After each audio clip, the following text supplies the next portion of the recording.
Welcome to the What I Wish I Knew After Pregnancy Loss podcast. I am your host, Shana Southern. I am an angel mum, a rainbow mum, a pregnancy loss practitioner, and trauma-informed coach. I created the Institute of Healing Through Pregnancy Loss out of my own experience with loss in the hopes to provide understanding and healing, educating people on pregnancy loss, and creating more women or men in trained support roles. In this podcast, I hope to shed light on what I wish I knew in relation to pregnancy loss, opening up the conversation, breaking the stigma, and bringing real-life stories plus guest experts. Thank you for being here with me today, and let's dive into today's episode.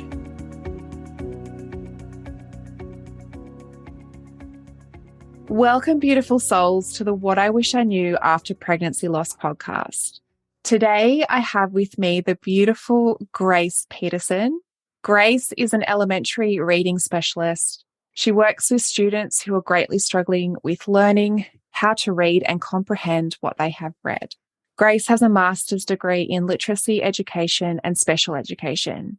She has taught a variety of disciplines, including self-contained classes for students on the autism spectrum, reading, general education, and co-teaching. She has loved writing and reading for as long as she can remember. She has written short stories and poems, some of which gained attention from Nobel Peace Prize winner Elie Wiesel. She self-published her book about her experiences as a first-time mum to a rainbow baby. The book originally started as a journal to help her deal with all the traumas that she had experienced, and it morphed into a book. Grace wants to share her story with other mums, dads, and people in general to help raise awareness of what it is really like to go through pregnancy after loss. Welcome to the show, Grace. Thank you so much. I'm so happy to be here. I am really, really excited to have you on today and have you talk about these points that we want to actually cover today, because they are so very important. And like you said, your book covers so many different elements. So would you like to possibly just start with your story and we can go from there? Sure.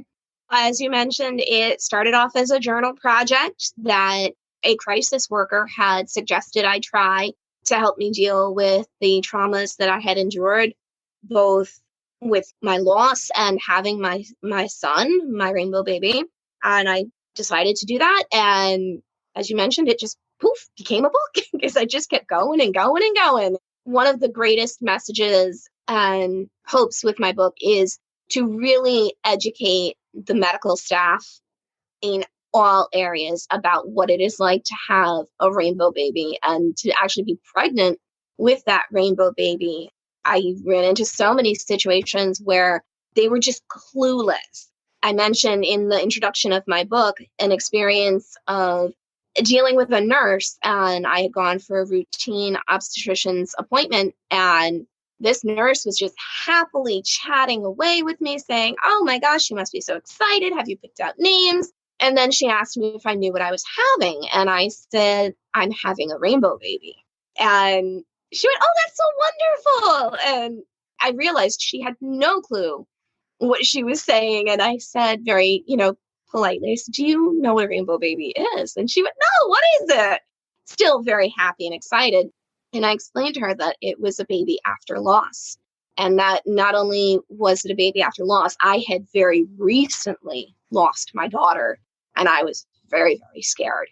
And her whole demeanor changed. She became about as white as a sheet. And she's like, "Okay, well, if you have any specific questions, let me know, and the doctor will be right in to see you." And she left a smoke trail, closing the door to the exam room. And I was like, okay.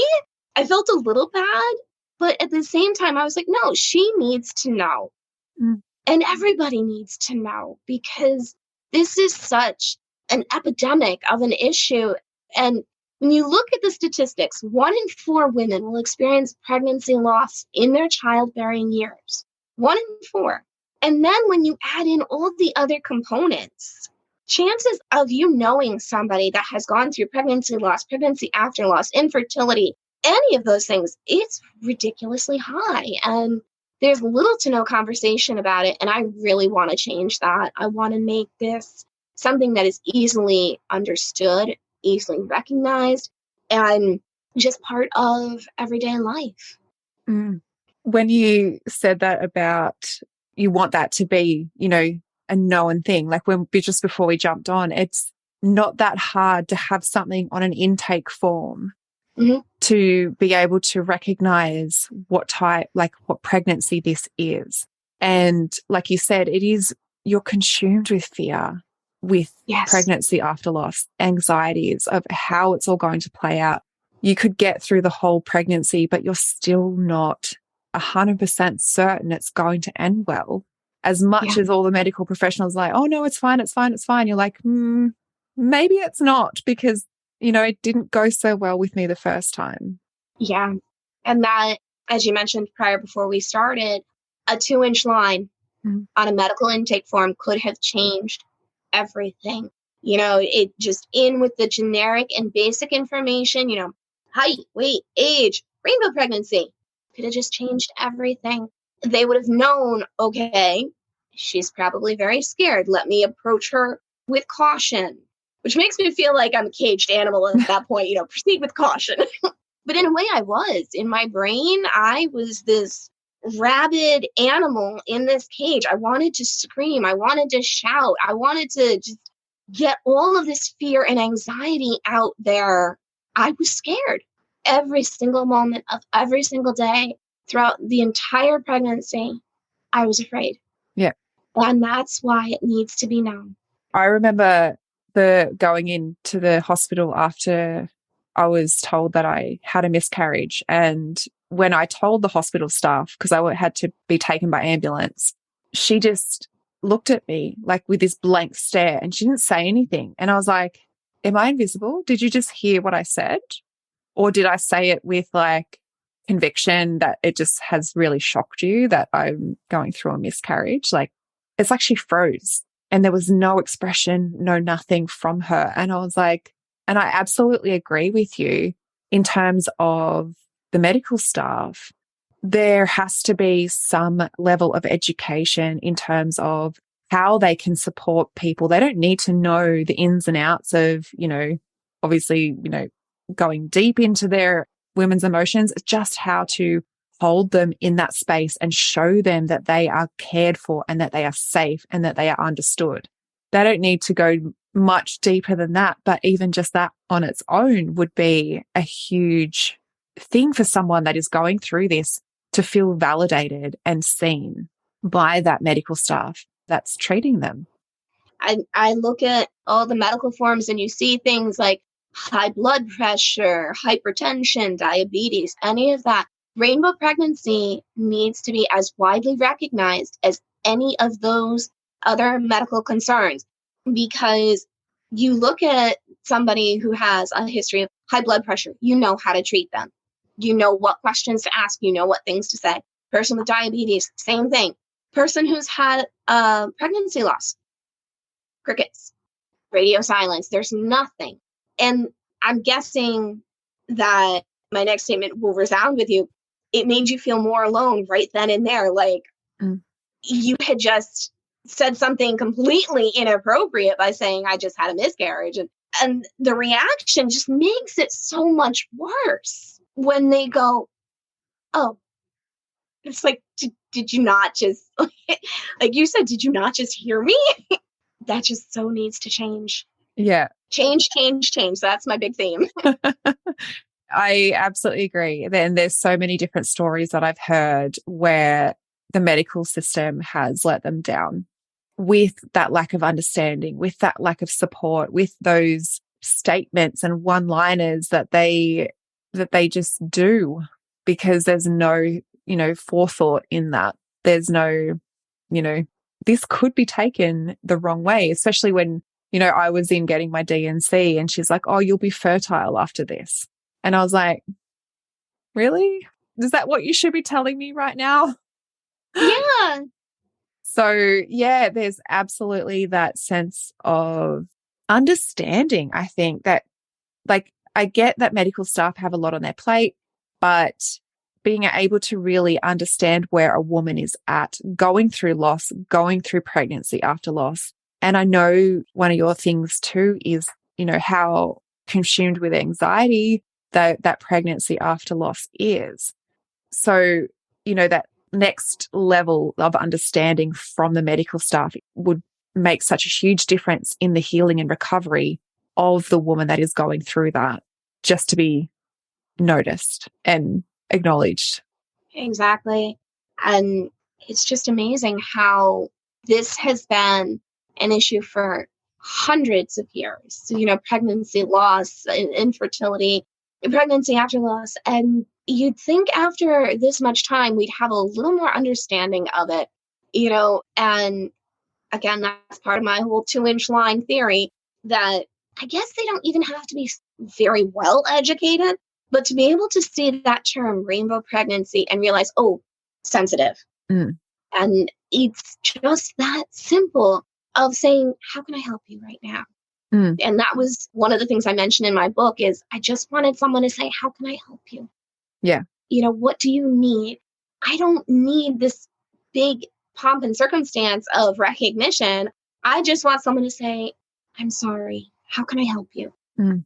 And just that recognition that, yeah, this is a really rough time. Yeah. And even though the pregnancy could be going well, to acknowledge the fact that those anxieties and fears are still very, very real for you and very, very active in you, regardless of what it says on paper in terms of how your pregnancy is going, your current rainbow pregnancy is going. Yeah. I noticed in a lot of the groups that I belong to on social media, the milestone dates are very, very difficult. I went for the 10-week appointment with my daughter, and 2 hours later, I got the phone call that you don't want to get. And, we found some anomalies on the ultrasound, and my world just shattered. Mm. So when I was pregnant with my son, that 12-week nuchal test was one of the worst because my daughter didn't pass that test. So leading up to it, I was just awake 24/7. I couldn't sleep. I couldn't think. I couldn't focus. It was, what are the results? What are the results? What's it going to be? What's it going to be? And my husband said, we can't be that unlucky 2 times in a row. And I thought to myself, have I told you about my history? Because, this is completely plausible that I would be unlucky twice in a row. My daughter was diagnosed with trisomy 18 as well as other genetic anomalies. And when we got the results, they said, I don't know what your belief system is, but termination is an option. And I read between the lines that that was probably the best option. And we did make the decision to end the pregnancy. And plot twist, my insurance company denied me coverage for the procedure. They would not cover any aspect of it because it went against their religious beliefs. I literally sat there on the phone with my mouth open and my chin on the floor going, you're kidding me. And they said, nope. I was like, this is a medically necessary issue. We understand, but we won't cover it because it goes against our belief system. And I'm like, maybe I have to rephrase this. Maybe I need to say it another way. And no, they just would not help me. And the conversation ended with, well, we can't help you. Good luck. Click. Hey, so what do I do now? And I just felt like I was sucker punched again. So I ended up having to go through Planned Parenthood to end the pregnancy with my daughter. And they were amazing. They were very kind. They were very considerate, and they treated me with dignity and gentle gloves. And I'm very fortunate for that experience, but I'm also very bitter about it because I shouldn't have had to have been there. I should have been able to have the privacy of going into a hospital and not being screamed at by protesters as I'm going in to end this very much wanted pregnancy, and having protesters scream at me, they're going to kill your baby. It was extremely difficult, and this is again part of the reason why this change needs to take place. That you denying women coverage for a medically necessary pregnancy termination. And then again, I did not realize after I would have that procedure, I would become very fertile. Whoops. And I became pregnant with my son less than 3 months later. And there's a lot of humor in my book where I talk about looking at that pregnancy test. I don't want to give that away. But again, the timelines just lined up in such a beautifully horrific way, because I had gotten the notice that my daughter had trisomy 18 on December 22nd. A year later, on December 15th, my son was born. So almost exactly 1 year later, and it was, wow, it was extremely difficult because it was so close in time. And I'm sorry, I circled. I took a detour. Sorry, I'm following you. The milestone scans was really where I started with this, getting to that 12-week scan with my son, and having a form of spina bifida myself, and having had just lost a child with trisomy 18, I'm like, oh my gosh, I'm going to lose this one too.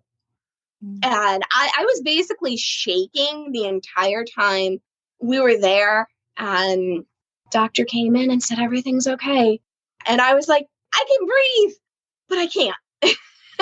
I still felt so restricted that I could not breathe. And I was like, okay, I'm going to try to relax just a little. It didn't work so well. Not hardly.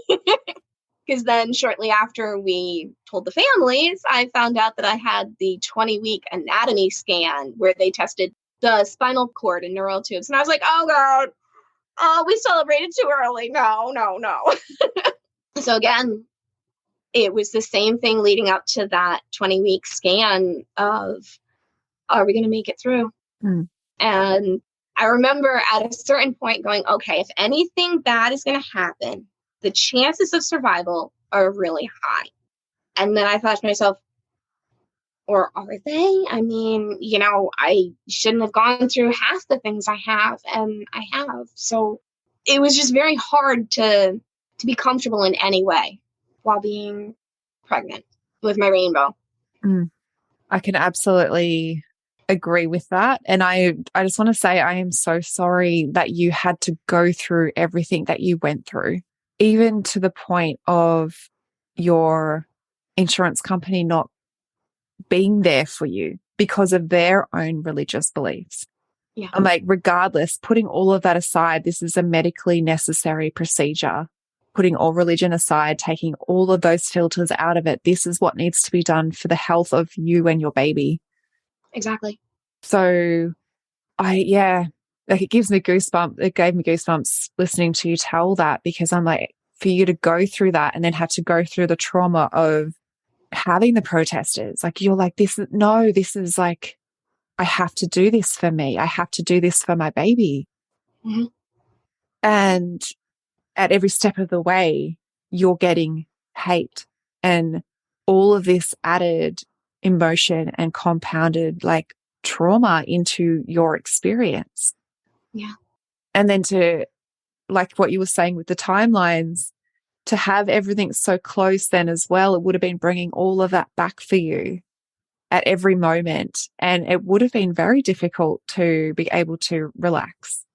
And you can't just tell yourself, your mind to relax when your body's like, nope, I'm still stressed out here. I'm still traumatized. I'm not going to relax. Don't tell me to relax. And your whole entire system is just so highly strung by that point. Yeah. It's like right down to on the cellular level, my body is totally confused. Here I'm pregnant. I'm not. I'm pregnant. I'm anxious. I'm scared. I'm going through. I mean, I think my body was going, can I buy a clue? Can I phone a friend as to what is actually going on right now? The fortunate thing was I did not have pregnancy symptoms. But that also made it worse because I'm like, is everything okay? Here I'm pregnant, and I'm like, okay, I know I'm pregnant, but I don't feel pregnant. So is that a good sign? Is that a bad sign? And I thought to myself, well, maybe if I have symptoms, I'll feel better. And then well, maybe I won't because then that's a bad side. And nothing, every side, whether it was good or bad as to what could or could not happen, just didn't make sense. Yeah. And it was like, well, maybe if I have symptoms, I'll feel better. Well, maybe if I have symptoms, I won't feel better because then I'll be worried that something's wrong. And nothing made me relax at all. Yeah. Everything was a trigger by that point, the good and the bad, because your mind just was so, like, it kind of had just run away with the whole, idea of what had happened in the past. So it was trying to make sense of it, but it was also saying, no, these are the things that could happen still. Yeah. Even if it's good, this could still happen. Even if it's bad, this could still happen. Like that you're not feeling symptoms, this could still happen. If you felt symptoms, this could still happen. So your mind was still so active in sort of playing out all of the things, all the different scenarios that could happen. Yeah. It was torture. It was legit torture. Every day being inside my head while I was pregnant with my rainbow baby, and that anxiety was just crippling. And I did not sleep the entire time I was pregnant with my rainbow. I couldn't sleep at all. I tried everything under the sun. And I mean everything. I was about this close to, sacrificing a goat for a few hours of sleep. It would not happen. And everything I tried just didn't work. I would just lay there in bed at night staring at the ceiling, and I would try all my relaxation techniques and all my breathing exercises, and I'd get a couple hours of sleep, but not much. The whole time. Once I found out I was pregnant and all the way up until I delivered, I was just wide awake every single night. And I remember somebody saying to me, oh, sleep now because once the baby's here, you'll never sleep. And it's like, I'm not sleeping right now as it is. So I'm pretty sure I'll be fine. And again, someone else had the, wonderful remark of, oh, well, not being able to sleep right now is getting you ready for the baby. And it's like, that's such a boneheaded thing to say. Like, I can't sleep because I am anxious every minute of every day, wondering if this pregnancy is going to result in me having a living child. And you say, hey, well, at least you'll be ready when the baby's here. Like, seriously? So dismissive. Very dismissive. And I think that's an excellent term. Is a lot of things that I felt were very dismissive of how I was feeling and what I was experiencing throughout my entire rainbow pregnancy and the hospitalization afterwards. Yeah, I had to have a C-section under general anesthesia because of previous surgeries. I could not have an epidural. So, yeah.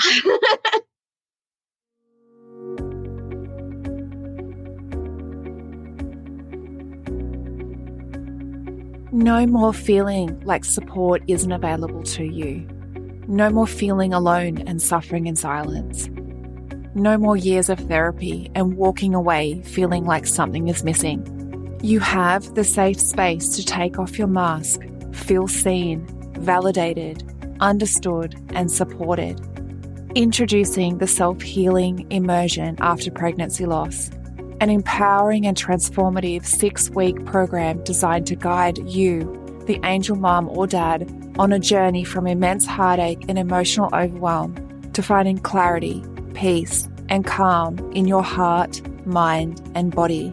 In this program, you'll discover the 6 key elements that unlock healing and help you return to love for yourself and your life.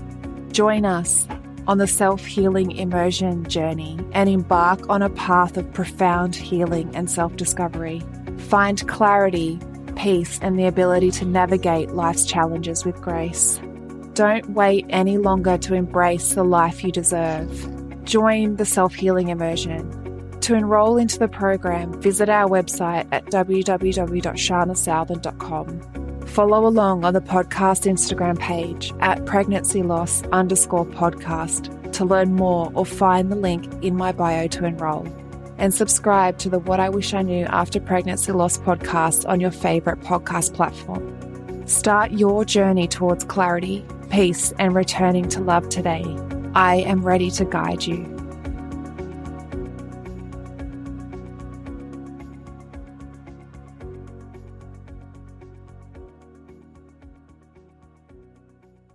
Yeah. So do you want to elaborate a little bit on that for us? Like, how was that experience for you? Because like that's again added. So I guess it ties into the whole medical system as well as the trauma that then you're experiencing now in a subsequent pregnancy. Yeah. So again, I remember at the end of the bed, and I talk about this in my book, there was this big whiteboard and it had my name and all my statistical information. Nothing about it said that this was a rainbow baby. Mm. And I wanted to say something so badly like, hey, this is a rainbow baby. And I just remember thinking if they could just draw a little rainbow up in the corner of that chart, indicating for everyone who I worked with that this was a rainbow baby and I might be a bit of a live wire, it would have been so helpful. Because of my age and because of previous surgeries I've had, I was not able to have an epidural. So they induced me at just over 40 weeks, and I was in labor for approximately 80 hours. Oh my goodness. Yeah. Wow. Yeah. And they tried a myriad of strategies to get my cervix to dilate, and it just didn't happen. And I had to have my son under general anesthesia, and it was very, very scary because I had not had good experiences with anesthesia as a child. So I was afraid that my child would and I didn't even know what I was having. We kept the gender completely unknown until birth. So I'm like, okay, well, this is the trade-off of having a rainbow baby. They're going to live and I'm not. And that's just where my mind went of, I'm not going to make it through this surgery. You know, I know it's a routine procedure and so on and so forth, but I couldn't see past all of the anxiety that I would actually come out alive and well. And so would my child, and we would live happily ever after. I just couldn't do it. And it gave me a very different understanding of having the C-section under general was extremely painful because as soon as the anesthesia wears off, you start feeling the pain. Whereas when you have a C-section under an epidural, you have about 24 hours of pain medication that still exists. So right away, I was just feeling it. Yeah. I couldn't imagine, like, I think it's like 1 in 3 women experience birth trauma. And a lot of the time that doesn't include, well, I know it definitely doesn't include pregnancy loss and any of that encompasses loss itself. And so this event like this, now that you've gone in to have your rainbow and then you are petrified of going in under general anesthetic, it's only adding to that, what you've experienced before, adding to that trauma inside of your body and, you know, giving you that sense of, well, I mean, it was really a life or death situation for you in your mind. In my mind, yes. Yeah. You were like, this is it. Yep. I really thought when they put the mask over my face and they said, okay, breathe, I literally thought I was taking my last breath and that I would not wake up and I would never see my child. I literally thought I was not going to survive the surgery. And the best sound, you know, beside my son making his little squeaking noises was them calling my name to wake me up. And I'm like, I did it! I did it! I made it through. And then I mentioned this in the book. I felt like I was meeting the love of my life for the very first time. And I felt a little gypped in a way because I didn't get to hear his first cries. I didn't get the experience of them putting him on my chest and seeing him all covered in the goopy stuff. I didn't get all that. I didn't get any of that. he was already cleaned and wrapped up and everything else when I got to see him. And I felt a little cheated because I had struggled so much. And that joy of that first cry, of that first moment, got taken away from me too. And that might sound a little harsh, but it wasn't necessarily that it got taken away. It was changed to something completely different. Yeah. And it's something that I know you would have been longing for. I did. Because it was taken away from you in the first pregnancy, because you didn't get to experience that. It's then something that you like, I get another chance. I can do this again. I get to have these moments. And again, it felt like it was taken away from you. Even though it had to be done, it was a moment that you had been waiting for that you didn't get to have. And it's not like you can go and recreate it. Exactly. And my husband was not allowed to be in the operating room. He had to sit outside and wait because it was considered actual surgery. When most women have a C-section under an epidural, the husband is allowed to stay, or a partner or whatever. None of that. Yeah. And like you've mentioned, the trauma on top of trauma on top of trauma. And it's like, I just felt like every single moment, it's like, but wait, here's more. Oh, you think you're done? Nope, here's a little more for you. And I'm battered and beaten, and I'm dust covered, and I'm trying to pick my head up and go, okay, I can do this. And I'm just knocked back down again emotionally with some sort of trauma or mishap or reminder or something. It just never ended. Yeah. And I know that you referenced your book a lot, because I'm assuming all of this is no. This is, I want to sort of move into what your book is about, because I'm assuming this is what you do speak about a lot inside of your book. And like you said, and we mentioned at the beginning, it was a way for you to process what was happening. It was like a journal for you that ended up in being this like book, and hopefully like a guidebook in a way. Hopefully. Do you want to? Yeah. That's my goal. Yeah. That's the end goal. Do you want to sort of just give us a brief maybe overview of kind of what your book, like what it's all about, what it has in there, and then where people can find your book? So I will start off with where you can get it. It is available on Amazon. It is available in ebook as well as paperback version. And the title is Behind My Smile, A Rainbow Baby Story, which, by the way, the title was the hardest thing to come up with. I know. It really was, because it just started off as a journal. So I had no idea what to title my book. All of the things we have discussed are in the book, as well as some other issues regarding an abusive relationship prior to my husband. And after having my son, we almost lost him to illness. And he was traumatically hospitalized, and that is all in there as well. And again, bringing back that medical staff awareness. And when the staff in the PICU was like, it's okay, mama, don't worry. And it's like, I'm going to strangle you. I'm literally going to strangle you, because you have no idea what I have gone through bringing this child into the world. And I'm afraid this child I'm going to lose this child. And you're like, it's okay, mama, don't worry. We're going to handle this. And it's like, I want you to stop talking now. Like, I just give me duct tape, because you need to stop talking. My son's hospitalization was very, very traumatic. And I remember telling somebody 19 days. That was the amount of time I had a normal life with a rainbow baby, was 19 days. And thankfully, my son is very happy and healthy. He is a bulldozer of a little boy.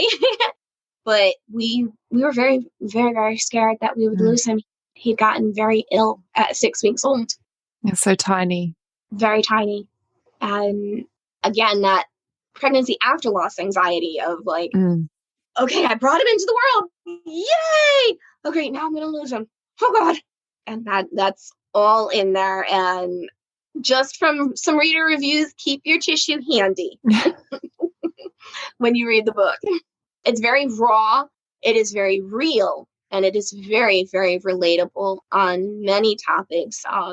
Leaving an abusive relationship, finding out you're pregnant, and then finding out that the baby's not going to survive, having to end the pregnancy, all of the things that we went through, the anxiety while being pregnant, the traumatic birth, It's weird. I don't want to necessarily call it birth trauma, but I guess it actually is birth trauma.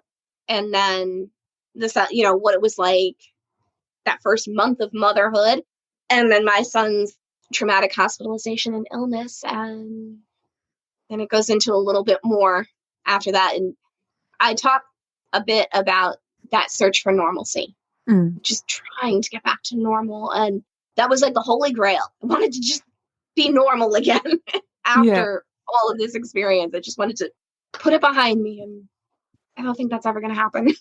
Yeah, it's about finding that new sense of normal, isn't it? Because there's no way that we can go back to the life that we had before experiencing all of the things. So how then can we reconnect to a new sense of normal that we're happy with, we're excited about, and it's a new way of living, a new way of thinking. It is such an epic question. How do we redefine that normalcy in taking everything we've experienced, all the trauma, all the heartache, all of the fear and the anxiety, and going, okay, that happened. It was real. And now we move forward with it. And I think that's part of the key to, success, so to speak, is that we don't put it behind us. We do carry it with us. It becomes part of our identity, part of our DNA, and part of who we are as a person, as a mother, as an individual. And that becomes what we know. And it is our new normal, realizing, okay, this is what we went through. And like I said, I think that's part of the key to success, is recognizing it and saying, yes, I did go through this. Yes, it was horrific. And yes, I'm going to enjoy everything that comes from here on out. I'm going to enjoy every little scraped knee that he gets, every time he asks me for the 80th time to sing the alphabet to him. I'm going to enjoy all of that because I know what could have been. And I really think it's about the perspectives, and it's not one or the other. It's a yes and situation. I love everything that you just said then. It's not about putting it behind you. It's about moving forward with everything, acknowledging everything, not having to carry the heaviness of it all, but acknowledging what you have been through and knowing that it's big. Like you're like, yes, I have been through this huge, really, shitty time. And I love how it's like, it's not a either or type thing. And, that's a very sort of powerful way to approach it, a perspective to see it through. So thank you for sharing that. Absolutely. I think there was one more point that I kind of wanted to cover with you, which was, I guess, the final one that we had, which was finding and using your voice as a first-time mother. So do you want to, share a little bit about that? Again, voice is something that is mentioned quite frequently in my book. I was terrified of not being good enough for my child, for my son, for my rainbow baby. I had heard so many women talk about this mama bear side of them and those mothering instincts. And I remember my son was just a couple of days old, and I'm like, do I have those instincts? Do I have it? Like, how will I know? And just this sense of confusion, and I wouldn't say fear, but curiosity, more of, am I going to find that mama voice? Am I going to find that mama instinct in me? And I remember I thought it would be this big and powerful and just huge resounding voice. And it wasn't. It was that little voice that very affirmatively would say, yes, you can do that, or no, you cannot. And I remember when my son was in the hospital in the PICU and they wanted to change his medication. And I went, no, you cannot double the dose. And they said, okay, Mom. And I was like, wait, did that just happen? And that was all it took, was that little, no, you're not going to double the dose. You can do a half increase. And there was no question, nothing. And that was probably the most quintessential point where I realized I had that voice and that I didn't need to shout. I didn't need to argue or raise my voice. None of that. It was that calm poise of saying what I meant and meaning it and having that conviction. And even other times when my son was in the ER and they were attending to him when he was having part of his major issue. And I said, I'm not moving. And they went, that's okay, Mama. We're going to work around you. And I'm like, okay, good. But I think for any mom who struggles with feeling that they have a voice or feeling that they're not a mama bear, you are. You are absolutely a mama bear. You have that voice. You have that power. It does not need to be this large, booming voice. It can be that calm, certain voice of saying, no, this is not okay, or yes, this is okay. And that is your voice. And take it and run with it and be confident in it because, like we've mentioned, that ripple effect. Just saying, no, you're not going to do that is enough to cause a huge ripple. Yeah. And that can go for women, obviously, too, that are navigating grief and emotions and people maybe overstepping boundaries. Yep. Just that small, like you said, that small conviction of just saying no. And it doesn't have to be angry. It doesn't have to be forceful or this big booming voice. It can be that confident, small voice that just says no. And that's honoring you and standing up for what you believe in. Absolutely.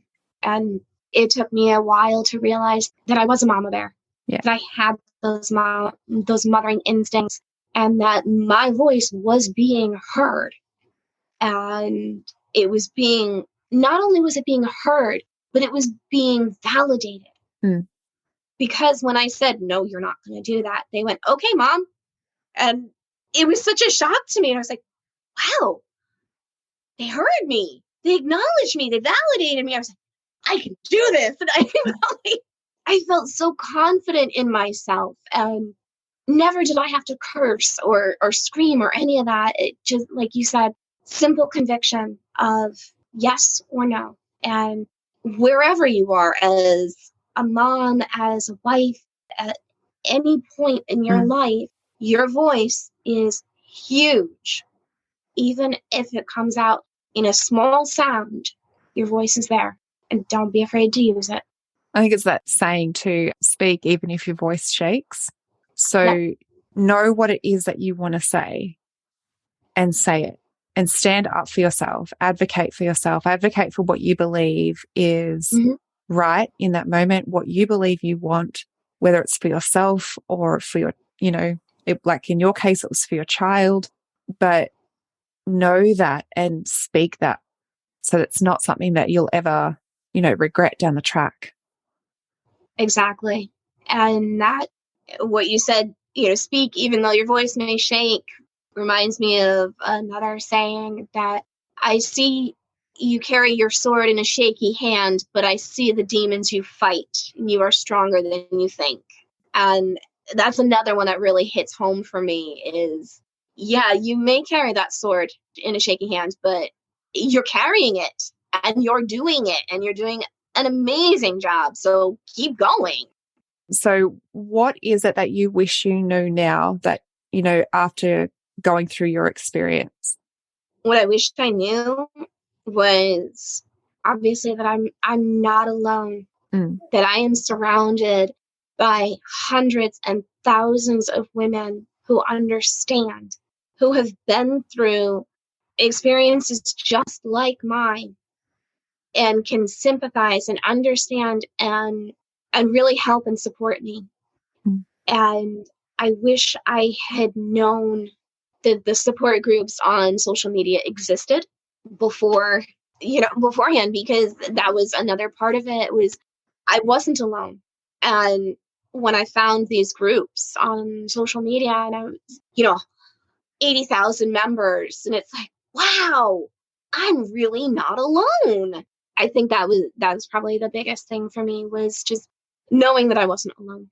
Yeah. And the chances of knowing somebody who's gone through this is just ridiculously high. And they say it's the worst club with the best members of pregnancy after loss.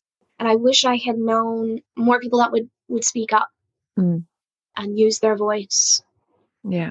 It seems to be a big thing, is that, when you're going through it, you feel like you're the only person that's going through it. But there's a lot that is, and hopefully now with, your book and, this podcast, there's a lot more people that are using their voice and speaking up and showing you that you're not alone. Yeah. Like you said before, there's that ripple effect. And your book is going to create a ripple effect. It's going to be reaching the lives of others that are going through this, are going through probably different things that you touch on inside of your book as well, and be able to relate and know what they're experiencing is normal in the context of loss and, what they're navigating. Yeah. And it's my hope that this does make an amazing ripple effect. I want to help people. I want to use my voice for good, and I want to make changes, and I want to be a trailblazer. And you are. You definitely Thank you. are. Where can people find you? So if you just want to share where they can reach out to you and see what you're up to. So I am on Instagram, and my, handle name is Grace Peterson, RBM, and RBM stands for Rainbow Baby Mom. And I have a Facebook account as well, and it is also Grace Peterson, RBM. Just look for the red Gerber daisy. Beautiful. I'll link all of that and where to get your book in the show notes as well. But Grace, I want to thank you for being a part of the What I Wish I Knew After Pregnancy Loss podcast. Thank you. It has been a wonderful experience, and I'm so glad that you let me come on this podcast and share my story with everyone. Yeah, you're so welcome. You've got a lot of stuff to say, and I know a lot of people are going to resonate with what you've got to share. So thank you. Thank you.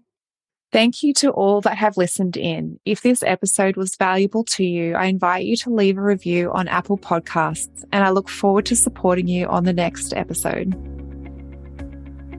Thank you for listening in with me today. I hope you found this episode helpful. If you did, I would absolutely love to hear from you. Take a screenshot of this episode, share it to social media, and tag me at Institute of Healing _PL. I love seeing what is resonating with you right now. If you want to chat further, I invite you to connect with me through Instagram. Head over and follow my Instagram account, send me a DM, and let's open the communication. If you want to know more about how you can be the support for others, head to the show notes and fill out the application form for the Pregnancy Loss Practitioner certification. I want to also note here that what I share within the episodes is not medical advice. If you need further support, please consult your doctor. Thank you again. Much love to you. Be gentle with yourself, and I look forward to supporting you on the next episode.